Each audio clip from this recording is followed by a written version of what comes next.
Welcome to the little station on Commercial Street. The studio is quiet, the mics are warm, and tonight we are turning off the visual spectacle of war. Yeah, we're really stepping completely out of the light and, well, into the pitch black theater of the mind. Exactly. Yeah. Because, when we usually consume a war story, we rely on this massive wide-angle lens. Like, we want the sprawling battlefields or those sweeping camera shots over the jungle canopy. Oh, absolutely. The big explosions lighting up the night sky. Right. We kind of expect a director to point a lens at the horizon and just say, there, that is the sheer scale of the horror. But I mean, classic radio drama just shatters that lens entirely. It forces you into the dark. It does. It leaves you entirely reliant on voices in the shadows, which is, some chooses is a completely different mechanism of empathy. Yeah. Oh, so? Like, differently than a film? Yeah, because when you have that visual scale you mentioned, it actually provides this strange kind of emotional armor. Oh, that makes sense. Like a buffer. Exactly. You are watching the grand sweep of history from a safe, comfortable distance. Yeah. But audio drama, it strips that armor away completely. I mean, there is nowhere to hide when the claustrophobia of a jungle ambush or, quiet weeping in a hospital room is just being whispered directly into your ear. Wow. Yeah. It's an incredibly intimate, visceral medium. And that intimacy is really exactly why we are broadcasting to you tonight from Atchison, Kansas, to explore honestly, a true masterpiece of that medium. It really is. Tonight's feature is a deep dive into the legendary Saturday Night Theater adaptation of Richard Mason's celebrated wartime story, The Wind Cannot Read. A total landmark piece of audio storytelling. And, just for a bit of context for you listening, Saturday Night Theater wasn't just a program. I mean, it was a cultural institution in Britain. Oh, massive. Right. For decades, millions of people would gather around their wireless sets every single weekend to listen to these really high-quality dramatic productions. And this particular adaptation is fascinating because, well, it's not merely a historical account of the Burma and India campaigns during the Second World War. No, it goes way deeper than that. It really does. It operates as this profound, unsparing dissection of duty, of weaponized cultural misunderstanding, and, honestly, of the incredibly fragile mechanics of human love when it's placed inside a machine designed entirely for destruction. That is beautifully put. But before we go any further, I do have a very important message for you, our listener.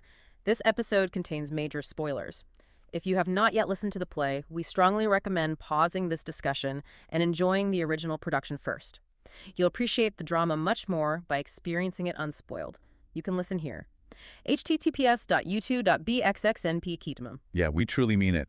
Let the audio do its work on you first. We'll be right here waiting for you in the quiet of the studio when you get back. Okay, so let's unpack this, because when I first started listening, I honestly braced myself for some grand, heroic orchestral opening. Right, like a sweeping overture to set this really patriotic mood. Exactly. But instead, the director just strips all of that away. I mean, we are immediately dropped into this suffocating, muddy reality of a jungle behind enemy lines. It is incredibly jarring. It really is.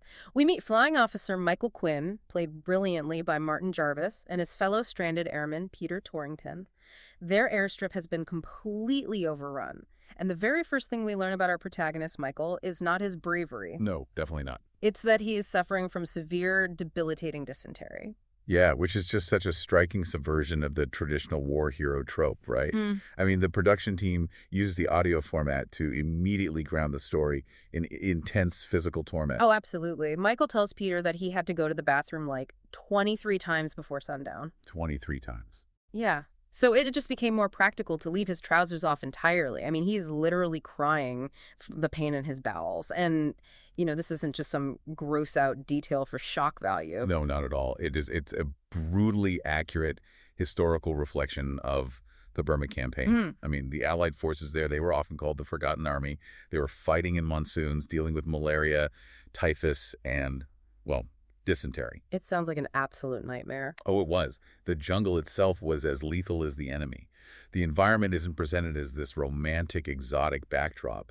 It's a hostile, biological antagonist. And the way the audio design handles the actual human enemy in that environment, it is an absolute masterclass in tension, because you don't see the Japanese soldiers, you just hear them. Yes, the Foley art, the sound effects. Yeah.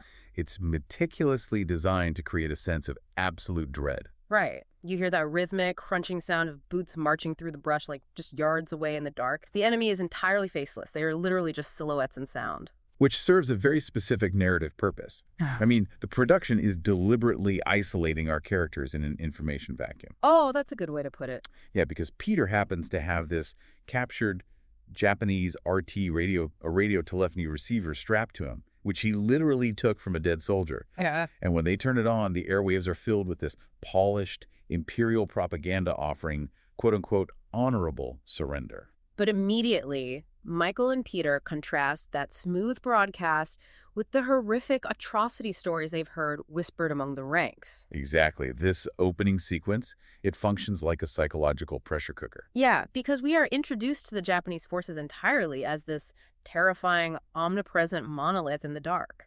So we are meant to feel the exact same primal prejudice and terror that Michael feels. Right. It brilliantly sets up the intense psychological scaffolding that Michael is going to have to somehow dismantle later in the story. Yes, because as they lie there in the mud, Michael asks Peter if he ever wonders why they should win this bloody war. And Peter's answer is just chilling in its absolute unthinking certainty. Oh, I know the line. He says, because we're civilized. Yeah. That phrase right there is the thematic bedrock of the entire play. Because we're civilized. It's so arrogant, but also, like, you get why he's clinging to it. Totally. It's an assertion of inherent moral superiority based entirely on cultural geography. Yeah. I mean, Peter's operating under this assumption that the British possess a civilized morality, while the unseen men marching in the dark are just inherent barbarians. Right, and the entire architectural trajectory of The Wind Cannot Read is designed to stress test and ultimately collapse that really comfortable binary worldview. Which makes the transition to the next act so fascinating. Because, the narrative doesn't test that theory by keeping them in the jungle. Right, Michael survives, but he starts suffering from severe dizzy spells whenever he flies, so he gets grounded. Yeah, and in this massive pivot, he is sent out of the mud and into a military language school in Bombay, or maybe Delhi. The locations sort of blur in the chaotic machinery of wartime assignments. Yeah, I think it bounces between both. But his new mission is to learn Japanese so he can interrogate prisoners of war. It is such a jarring environmental shift, going from visceral survival to, well, intellectual theory. Seriously. And historically, these language schools were a fascinating aspect of the war effort. The Allies desperately needed interrogators and intelligence officers who could understand not just the language, but the cultural mindset of the Imperial Japanese forces. But the other officers at the school, they treat it like a vacation. Oh, completely. Like Michael's friend Mervyn calls it the cushiest job this side of running a nappy canteen. They have this incredibly naive view that they'll just wait for a Japanese pilot to get shot down, offer him a nice cup of tea, and ask him nicely for the strategic invasion plans. Right, but the reality of learning the language quickly shatters that illusion. They describe it as the shortest cut to the madhouse, having to think backwards and write upside down. Yeah. Japanese linguistics, with its complex kanji characters, varied syntax, and all those intricate levels of honorifics, it actually serves as a really great metaphor for the cultural divide itself. It's entirely alien to these men. Absolutely. And this brings us to the brigadier in charge of the school, played by Alan Wheatley. This character is just remarkable. He really is. He walks into the classroom and immediately attacks Peter's because we're civilized defense. Right. The brigadier operates as the intellectual fulcrum of the story. He tells these battle-hardened, traumatized young officers that Japanese is a highly complex and beautiful language. And then he just lays down this philosophical mandate. Oh, I loved this part. He says, if you entertain any ideas that our enemies in that part of the world are barbaric savages, I personally would prefer you to keep those ideas to your servants. Okay, but let me push back on the brigadier here for a second. Go for it. From the comfort of a classroom, intellectual empathy sounds great, right? But can you really demand that kind of cultural relativism from men who were just hunted like animals in the jungle? There's a fair point. I mean, when an officer pushes back and brings up the atrocities committed against Allied prisoners, the brigadier doesn't deny them. But he frames them in a way that feels almost, wildly provocative given the circumstances. It is definitely provocative. Yeah. But the brigadier isn't asking them to forgive the atrocities. He's demanding they understand the mechanics behind them. Okay, explain that.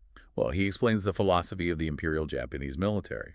From their perspective, a fighting man who surrenders has permanently lost all honor. He expects absolutely no mercy for himself if captured, and therefore, by extension, he doesn't expect his enemies to expect mercy either. Wow. Okay, so it's a completely inverted moral framework. Exactly. To the British, the execution of prisoners is the absolute height of barbarism. But the brigadier insists that to truly learn the language and become effective interrogators, they must learn to see the world a little through Japanese eyes. Which is a huge ask. It is, because, as he notes with incredible foresight, even though they are trying to kill each other now, one day we shall have to live in peace with them. Man. And you can actually hear the structural collapse of the officer's worldview in the audio right there. There is all this muttering, all this resistance. One officer complains about having to, quote, kowtow to some Jap teacher. Yeah, they are being asked to humanize the very silhouettes that were marching past them in the dark. Which perfectly primes the environment for the inciting incident of the drama, because the brigadier leaves and their instructor enters. Miss Wei, played with just extraordinary restraint by Sai Chen. Oh, she is brilliant. And she is initially introduced as a Chinese woman assisting the Allies, but she calmly corrects them. She is Japanese. From Tokyo. You can practically hear the oxygen get sucked out of the room through the radio static. The tension is palpable. And, it doesn't take long for that tension to weaponize. No, not at all. Flight Lieutenant Fennick, played by Anthony Valentine, decides he needs to immediately assert dominance over this lone representative of the enemy empire standing at the chalkboard. Fennick is infuriating, just so aggravating. But he's a brilliantly written character because he doesn't yell. Right. Instead, he uses the rigid protocols of the British military as a cudgel. Miss Wei is simply trying to take attendance, and Fennick interrupts her to deliver this suffocatingly condescending lecture on manners. This is so hard to listen to. He says, I feel an instructor, a teacher, if that's what she is, has no right to be flustered. He berates her for not using their proper military ranks, suggesting that as a foreigner, she must learn their customs. He demands to be called Flight Lieutenant Fennick, or at least Mr. Fennick. Yeah, Fennick is basically engaging in a microcosm of colonial dominance. He is trying to force her into a subservient posture, not just as a student to a teacher, but as an officer of the British Empire speaking to an enemy alien. Exactly.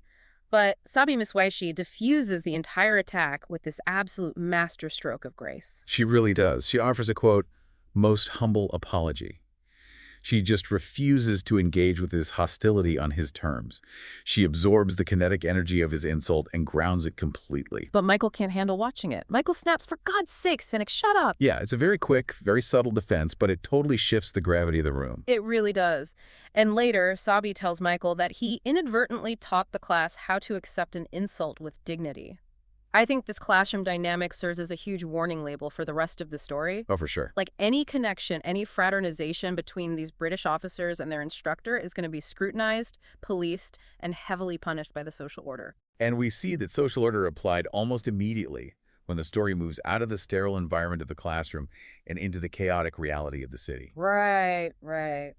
Michael runs into Sabi on the street and offers to share a gari, a horse-drawn carriage, to take her to her hotel. Now, you have to remember, in the context of 1940s colonial India, an Allied officer sharing a carriage with a Japanese woman is a massive social transgression. Huge. And they even joke that they can just speak Japanese to avoid trouble, even though they only know, a handful of words. Yeah, which leads to a detour into the local bazaar. And I really want to talk about the sound design here again, because the radio production transforms the bazaar into an incredibly oppressive environment. Yeah, the soundscape is amazing. It's crowded, it's loud, you hear the overlapping chatter, the vendors, the animals. Exactly. It acts as this crucible where the theoretical empathy of the classroom is violently tested against the real world. Yes. And the test comes in the form of a deeply distressing sight. Sabi is horrified by a beggar child in the bazaar who has been terribly mutilated. The visceral, unvarnished poverty and suffering just overwhelm her. But Michael's friend, Mervyn, who spots them together in the crowd, views her empathy through a completely cynical lens. Right, because when Michael tries to explain how upset Sabi was by the child, Mervyn dismisses it entirely. He says, when in Rome, do as the Romans. I don't understand. She put on a good act for us squeamish English. Mervyn is demonstrating such deep cognitive dissonance there.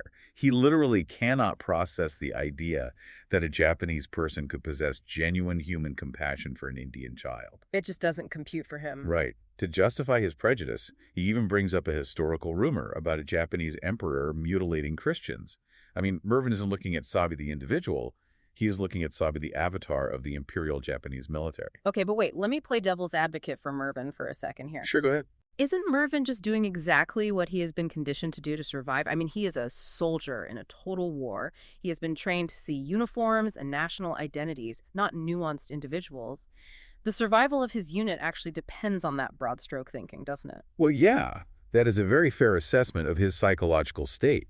But the narrative exposes the tragic flaw in applying that battlefield logic to civilian interactions. Okay, that makes sense. And the production actually gives us a physical manifestation of Mervyn's mindset right there in the bazaar. Oh, the poster. Yes. Mervyn points to a propaganda poster pasted on a wall. It shows the smiling face of a Japanese soldier, but the smile is depicted as a literal mask. Behind the mask, the real face has bared teeth and predatory eyes. The caption reads, "Beware the mask of friendship. It may hide Japanese treachery." It's so chilling. And Mervyn uses that poster to justify his paranoia. He tells Michael to be realistic and explicitly warns him to remember Pearl Harbor. Yeah, he is taking the geopolitical crimes of an entire empire and dropping them directly onto the shoulders of a 20-something language teacher. He literally suggests to Michael that Sabi might just be waiting for the chance to cut his throat. And Sabi is agonizingly aware of this dynamic. The concept of the other isn't just an academic theory for her, It is a daily suffocating reality. Yeah. When Michael later visits her in her hotel room, she uses incredibly dark humor as a defense mechanism against it. Michael asks what she was doing in England before the war, and she just deadpans. "I was a spy for the Imperial Japanese Navy. Every day I counted how many children sailing boats on Serpentine in Hyde Park and sent a message by balloon all the way to Tokyo." It's a brilliant, heartbreaking joke. It really is. Because by voicing the absolute absurdity of the paranoia surrounding her, she sort of strips it of its power in that room. But the underlying tragedy doesn't go away. She is a woman trapped between worlds. She's living among people who are trying to obliterate her homeland and who view her very existence as a potential act of treason. And it's in that hotel room that the profound, secret romance of the story truly begins. She's in bed with a headache, which of course is a mechanical plant by the writer, right? A subtle symptom of the fatal tragedy to come. Oh, definitely. But they share this quiet, intimate exchange. He calls her Sabi, short for Sabishi, and she calls him Michael.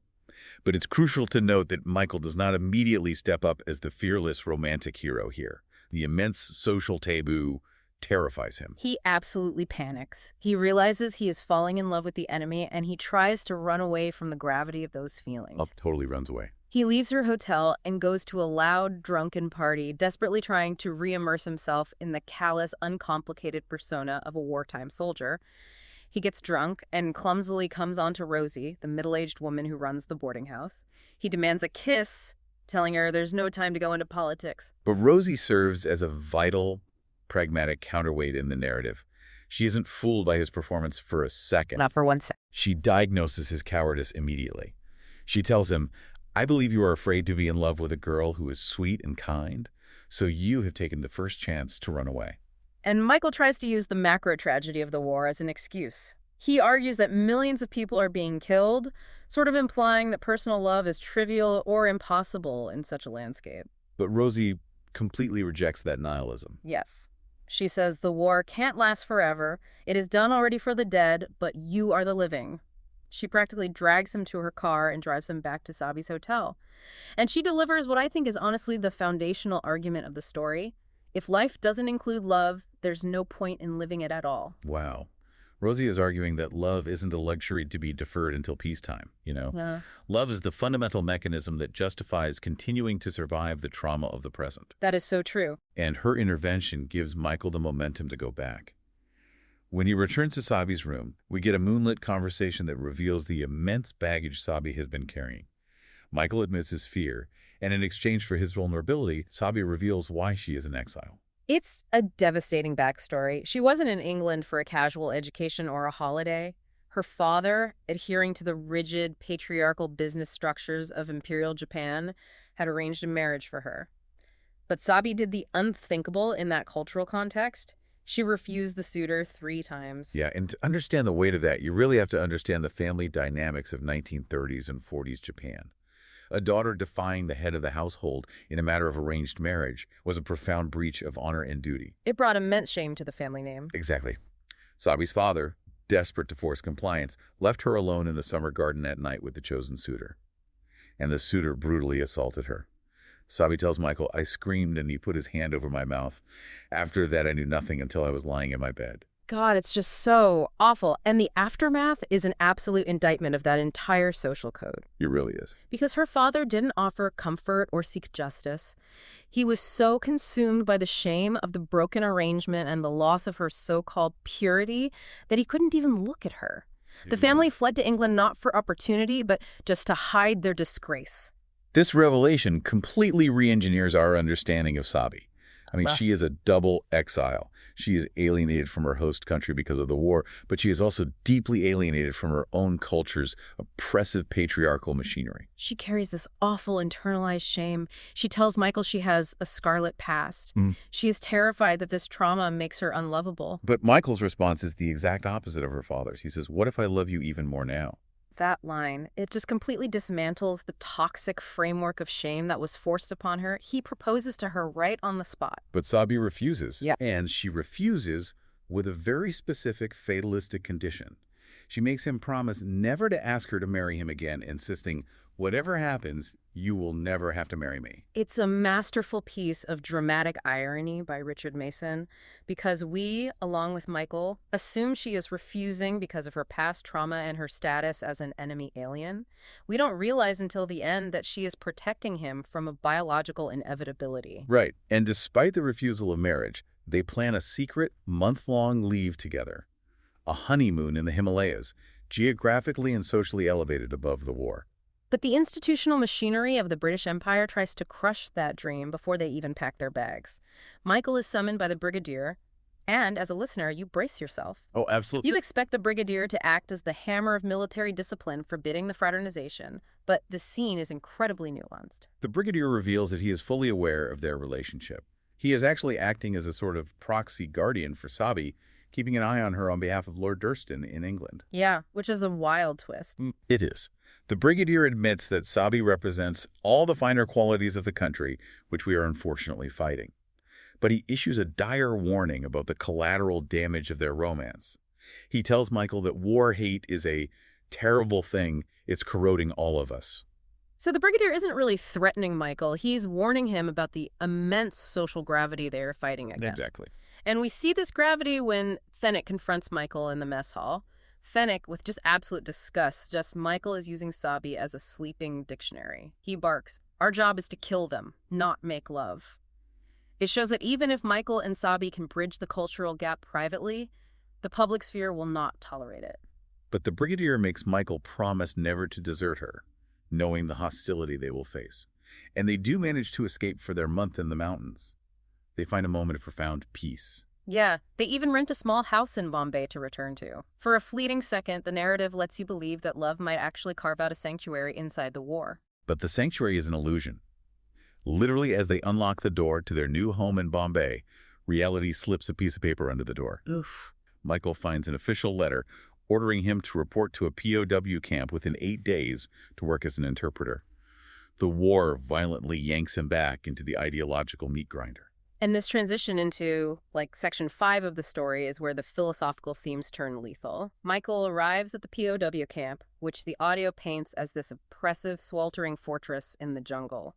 His first official duty is interrogating a Japanese prisoner from Nagasaki, a man who was a simple shoe salesman before the war. This interrogation is so crucial because it grounds the brigadier's earlier classroom theory in brutal reality. Right. Michael asks the prisoner what happened when he was captured. The man explains he fell asleep, exhausted in the jungle, woke up surrounded by Allied troops, and immediately tried to hold a live grenade to his stomach. And where Michael asks why, the man says plainly, "For Japanese, it is shameful to become prisoner." And to understand the mechanics of this shame, you have to look at the Senjinkoon, the field service code issued by War Minister Hideki Tojo in 1941. Right. It explicitly instructed Japanese soldiers, do not live in shame as a prisoner. Die and leave no ignominious crime behind you. So it wasn't just a suggestion. No, it was deeply ingrained religious and military dogma. The prisoner is genuinely bewildered that the British are treating him kindly because it violates every tenet of his worldview. Yeah. And the absolute tragedy of this conditioning becomes clear when Michael asks if the man will return to Japan after the war. The prisoner says no. Prisoners never return. Ashes are sent back to family in Japan, never disgraceful prisoners. To his nation and to his family, this living, breathing man is already legally and socially dead. It is a terrifying realization of total ideological control. And this conversation is the prelude to the most intense, harrowing sequence in the entire production. It really is. Michael goes on a reconnaissance drive with Major Figgle. Their vehicle is ambushed in the jungle by Japanese forces. The driver is killed instantly, and Michael and Figgle are taken captive. The ensuing scene is a horrifying philosophical collision. Their Japanese captor speaks with an absolute fanatical calm. He informs them that they are now subjects of Dai Nippon, the great Japanese empire, whose emperor is not merely a political leader, but a living god. A direct descendant of the sun goddess Amaterasu Omikami. Right. And Major Figgle, who is this rigid, old-school British officer, reacts with an almost absurd reliance on protocol. I mean, he is standing in the middle of a hostile jungle, held at gunpoint by zealots, and he tries to invoke the Geneva Convention. It's almost comical if it weren't so tragic. He genuinely believes that international law and his status as an officer will act as an invisible shield. It's like trying to play a game of chess against someone who is playing rugby. Perfect analogy. The rules do not translate. The Japanese captor literally laughs at Figgle's reliance on Western bureaucracy. He says, "Your rules, not ours." And to physically demonstrate the collapse of Figgle's authority, the captor takes a knife and slices the rank badges straight off Figgle's uniform. He tells him, "Now you have no major badges. You are reduced to nothing." It's a total structural dismantling of the British military hierarchy. Yes, and then the captor issues an ultimatum that forces the ideological conflict to a head. He commands Figgle and Michael to bow to the east, toward the imperial palace of the emperor. And Major Figgle, clinging to his own uncompromising code of honor, refuses. He stands straight and says, "I'm loyal to my king, not to your emperor." Figgle's refusal is rooted in British patriotism, but to the captor, it is literal, intolerable blasphemy. The captor's logic is terrifyingly coherent within his own warped framework, He tells Figgle that by killing him, he is actually doing him a favor. He is saving Figgle from the ultimate shame of living as a prisoner. The captor shoots Figgle point blank, executing him, and then calmly remarks that Figgle is now a happy man because he has joined his ancestors. Oh my God, it completely shatters the illusion of rules in war. Michael is then forced into a bamboo hut with a fellow captive, a Sikh soldier named Subadar. Right. They are guarded by a sentry who mocks them, repeatedly asking to trade the Sikh soldier's turban for extra rice, joking that he's going to cut the soldier's head off anyway. They know execution is inevitable. Which forces the Sikh soldier into a devastating moral compromise. He reveals to Michael that he has a secondary, smaller knife concealed deep within the folds of his turban. And that's a huge deal, right? Oh, massively. Historically, in the martial traditions of the British Indian Army, the Sikh troops were highly respected, and the kesh, the uncut hair, and the turban carried immense spiritual gravity. To use the turban to conceal a weapon, to defile it in this way, violates his deepest religious codes. So he is deeply ashamed. Yes, but he recognizes that to survive a force that respects no rules, he must break his own sacred laws. Man. So he feigns illness, draws the sentry in close by, offering the turban, and then strikes with the hidden knife. They break out into the jungle. But the escape is short-lived for the Subadar. He is gravely wounded. The audio places us right there in the mud with him as the Subadar realizes his body is failing. He starts hallucinating, seeing his mother calling to him. It's so visceral. Michael desperately tries to tether him to reality, begging him to think of his wife and his son. But the Subadar orders Michael to leave him behind, and he dies there in the jungle.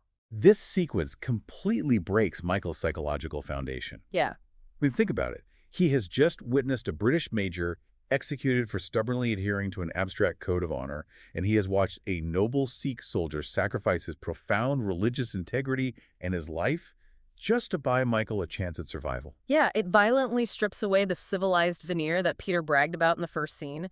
Michael is left screaming into the jungle canopy, "Oh God, if you exist, why do you let men kill each other?" It is a total crisis of meaning. It really is. So how does he get back from that? Because he does survive. He is eventually found by Allied troops, delirious and feverish. He wakes up in a sterile field hospital in Calcutta. Right. And the doctor treating him casually mentions that Michael had been speaking Japanese in his sleep. But the gut punch comes when the doctor reveals that he knows exactly who Sabi is. This is the moment the narrative machinery springs a devastating trap. The doctor mentions that he previously examined Sabi back in Bombay.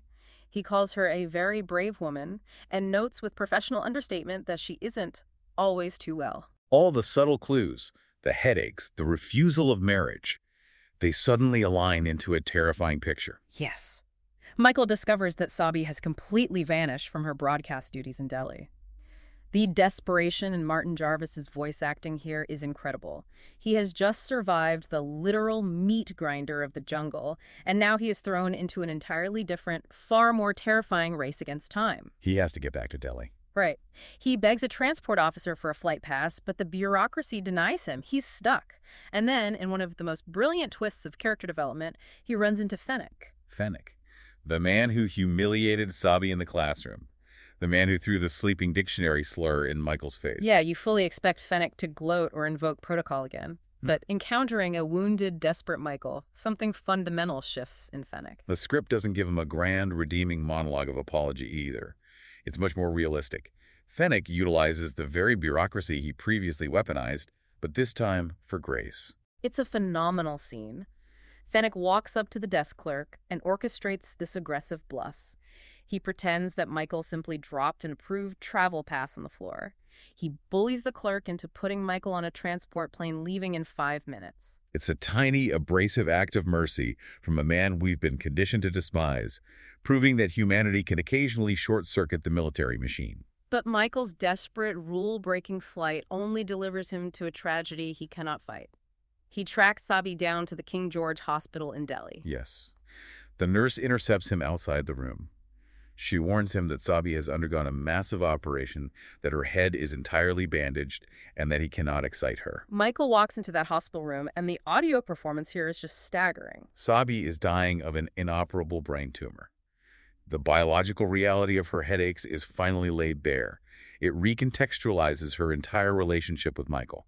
Her absolute refusal to let him ask for marriage, her insistence that he would never have to marry her. She knew all along that she was harboring a fatal time bomb. She knew their love had a strict, inescapable expiration date. When Michael approaches the bed, he is frantic with denial. He tells her he is going to kiss her and make her well. But Sabi is anchored in reality. She says, "I am different now. There is no hair under bandage. Do you hate Sabi without hair?" Oh, that line breaks. It's so sad. Michael, refusing to accept the gravity of the room, tells her that her hair will grow back, that it will be even more beautiful. They engage in this desperate, heartbreaking shared delusion. Michael insists they will get married as soon as the war ends. Sabi, knowing she has only minutes of consciousness left, decides to humor his dream. She asks him to describe where they will live. And Michael paints this incredibly vivid, sensory picture of an impossible, peaceful future. He describes an old house in Gloucestershire with heavy oak beams and a huge log fire crackling in the winter. He describes a summer garden overflowing with gorgeous flowers. He tells Sabi she will run a little wooden stall by the side of the road, selling plums and apples and bright, lurid-colored drinks to passers-by, and they will give teas in the garden. It's a vision of profound, mundane domesticity. It is the absolute antithesis of the mud, the jungle, the prejudice, and the sterile hospital room. Exactly. Sabi listens to this dream and tells him that their time together has been the most beautiful, heavenly thing that ever happened to her. She says it was like having lovely dreams, that it has not been like living at all. And then, very quietly, as Michael asks her to come closer, the silence tells us she is gone. The nurse steps in and confirms it. Michael walks out of the hospital entirely alone in the cool night air. He watches the white-clad figures of the hospital staff passing by in the dark like ghosts. The war is still raging, the military machine is still grinding, but his world has entirely ended. Yeah. And it's here that the narrative brings us back to the titular poem, the one Sabi had translated for him earlier in their romance. Don't pluck these blossoms, it is useless against the wind, which cannot read. Let's unpack the mechanics of that metaphor, because it ties the entire narrative together. How are we supposed to read that poem against this crushing ending? Well, if we look at the architecture of the story, Sabi is the blossom. She represents culture, beauty, fragility, and the capacity for love. The wind represents the indiscriminate, unstoppable, blind forces of the universe. The geopolitical machinery of the war is the wind. Right, the rigid institutional prejudice of the British Empire and the patriarchal shame of her father, that is the wind. And ultimately, the biological reality of her brain tumor is the wind. The tragedy hinges on the fact that the wind cannot read. It doesn't matter what signs you put up. It cannot read the Geneva Convention. It cannot read the desperate promises of an old house in Gloucestershire. Exactly. It cannot read the inherent goodness of a young woman who just wanted to love and be loved. The wind is deaf and blind to human negotiation. It simply blows, and the blossoms are scattered. The story forces the listener to confront the terrifying limits of human agency. Michael could outsmart the sentry in the jungle. He could bypass the travel bureaucracy in Calcutta, but he could absolutely not negotiate with biology of a tumor. Mortality is the ultimate unreadable wind. It is an incredibly heavy realization. But before we sign off tonight, I want to pose a lingering thought for you, our listener, to mull over. We've established that Sabi knew she was dying and actively hid it from Michael. Right. And you could argue that by hiding her fate, she empowered herself. In a world where her father, her culture, and the war had stripped her of all agency, keeping the secret was her ultimate act of defiance. I can see that. She ensured that their time in the Himalayas wasn't shadowed by pity or impending grief. She controlled the narrative of her final days, ensuring they were defined by pure, unburdened love. Okay, I see that perspective, but let me challenge it just a bit. Was it truly empowering, or was it a profound violation of Michael's agency? By lying to him, she robbed him of the ability to make an informed choice about his own heart. Doesn't a person have the right to know they are falling in love with a ghost? That's tough. You could argue that by keeping the secret, she forced him to experience the trauma of her loss without any psychological preparation whatsoever. That is a very valid pushback. It raises a complex ethical question about the ownership of truth in a relationship, doesn't it? Did she protect him from premature grief, or did she ambush him with it? Right. The brilliance of Richard Mason's writing is that it refuses to give us a clean answer. We are left to wrestle with the messy, imperfect ways people try to protect the things they love. And that messy, unresolved humanity is exactly why The Wind Cannot Read endures as a masterpiece. It also highlights why classic radio drama remains such a vital medium. By denying us the visual spectacle, the audio format forces our brains to co-create the environment. Yes, exactly. It places you right there in the sweltering mud of the POW camp, and right beside that bed in King George Hospital. You don't just observe the heartbreak, you inhabit it. It is the theater of the mind operating at its absolute peak, proving that the most expansive landscapes are the ones we build entirely in the dark. If you enjoy these conversations exploring the stories behind classic radio, drama, literature, history, and ideas, please consider supporting Chesterton Radio. Your support helps keep the little station on Commercial Street in Atchison on the air and allows us to preserve and celebrate these remarkable productions for future generations. Absolutely. Until next time, keep listening, keep wondering, and we'll meet you again just down the street here on Chesterton Radio.